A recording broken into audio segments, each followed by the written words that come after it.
Shalom, selamat pagi, salam kasih karunia. Apa kabar sahabat-sahabat, saudara seiman?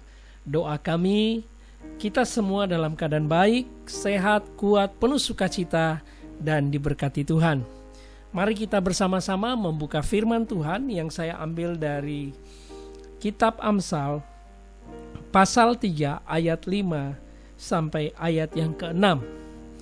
Firman Tuhan berbunyi demikian, percayalah kepada Tuhan dengan segenap hatimu dan janganlah bersandar kepada pengertianmu sendiri. Akuilah Dia dalam segala lakumu, maka Ia akan meluruskan jalanmu. Sebagai manusia, kita tidak pernah tahu apa yang dapat terjadi di hari-hari yang akan datang. Belum lama saya mengikuti satu pertemuan, dan dalam pertemuan itu menceritakan hal-hal yang buruk yang bakal terjadi dalam tahun ini, saudara. Dan dimulai dari bulan Januari, Februari, bahkan sampai Desember mereka sudah bisa memprediksi apa yang akan terjadi di dalam dunia ini. Nah, tentu itu bukan kabar baik. Tapi kalaupun hal itu memang akan terjadi, saudara dan saya tidak perlu takut. Kenapa? Karena kita memiliki Tuhan. Saya mau katakan sekali lagi, karena saudara memiliki Tuhan Yesus. Itulah yang menjadi kekuatan, jaminan, dan satu sukacita yang tidak bisa digantikan oleh apapun di dunia ini, saudara. Dan bagaimana kita bisa menjalani hari-hari ini, sekalipun mendengar kabar-kabar buruk di sekitar kita. Pagi hari ini biarlah firman Tuhan yang sederhana ini boleh selalu mengingatkan kita bahwa hal yang pertama, percayalah kepada Tuhan dengan segenap hati. Sepertinya kata percaya kata yang sederhana, tetapi kata percaya adalah kata yang paling penting dalam kehidupan kekristenan. Karena tanpa percaya, maka apapun yang Tuhan sudah sediakan dalam hidup saudara, saudara belum tentu bisa mengalaminya.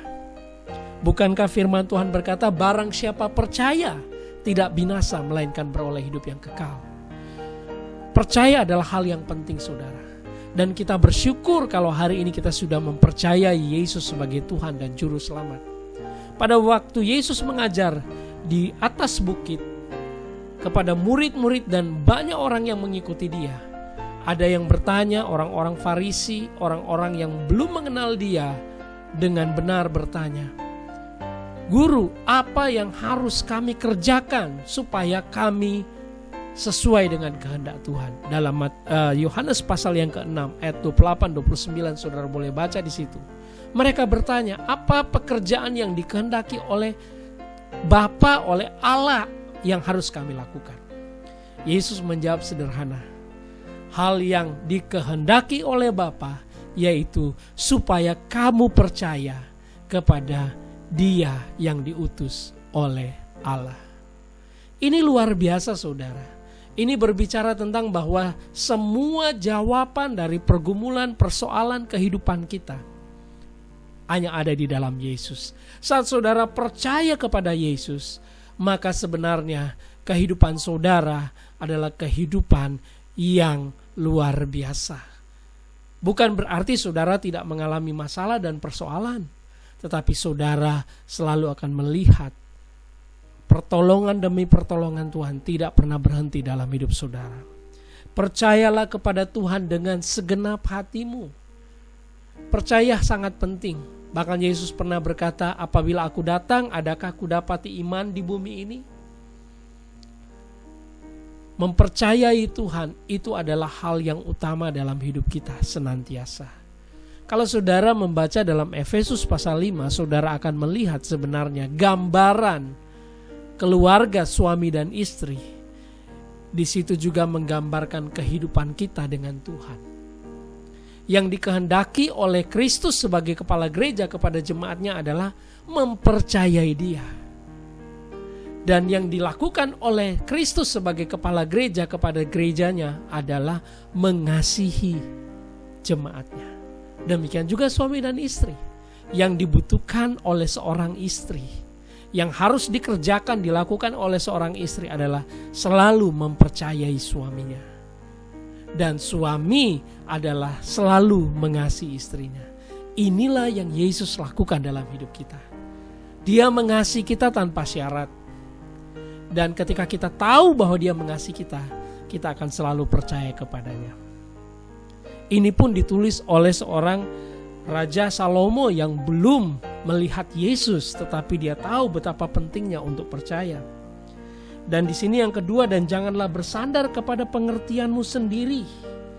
Saudara, kita boleh pintar, cerdas, kita boleh memiliki segudang pengalaman apapun itu, tetapi pada saat saudara belajar mempercayai Tuhan, saudara menyadari bahwa Tuhanlah sumber hikmat yang sejati.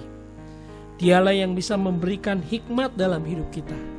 Kita tidak mengandalkan diri kita sendiri, tapi kita mengandalkan hikmat dari Tuhan. Mintalah hikmat setiap pagi. Surat Yakobus berkata, kalau kamu kekurangan hikmat, mintalah, maka Dia akan memberikannya tanpa membangkit-bangkitkan. Dengan kata lain, Tuhan rindu kita dipenuhi dengan hikmat Tuhan. Dan yang ketiga, yang terakhir, akuilah Dia dalam segala lakumu, maka Ia akan meluruskan jalanmu. Saudara, apapun yang saudara alami, hadapi, saudara dapatkan prestasi, keberhasilan, saudara katakan, Tuhanlah yang melakukan itu di dalam aku. Seperti Paulus berkata, hidupku bukannya aku lagi, melainkan Kristus yang hidup di dalam aku. Paulus juga berkata, aku bekerja lebih giat daripada mereka yang lain. Dengan artinya Paulus melakukan banyak hal, dia menulis surat lebih banyak dari rasul-rasul yang lain. Tetapi dia berkata, bukan dia yang melakukan, Kristus yang melakukan di dalam dia. Saudara, ketika saudara mengerti arti percaya dan selalu berjalan dalam hikmat Tuhan, saudara akan selalu berkata, Tuhan, semuanya ini bukan karena aku, Engkaulah yang mengerjakan di dalam aku. Saudara, mari masuki hari yang baru ini dengan kita tetap percaya, mengandalkan Tuhan dalam segala hal, dan selalu mengakui bahwa Tuhanlah yang melakukan semuanya yang terbaik dalam hidup saudara. Haleluya, mari kita berdoa. Bapa, di dalam nama Yesus, terima kasih. Dan hari ini kami sungguh diberkati oleh firman Kristus. Kami boleh melihat hari yang kami akan lalu ini adalah hari yang baik. Kabar buruk boleh datang dari mana saja, tetapi kami memiliki Kristus yang selalu mengasihi kami, yang selalu memberikan yang terbaik bagi kami. Kami bersyukur dan menerima semua anugerah-Mu, anugerah yang tak terbatas, anugerah kasih karunia. Dalam nama Yesus, setiap saudara yang sudah diberkati, mari bersama-sama katakan, amin.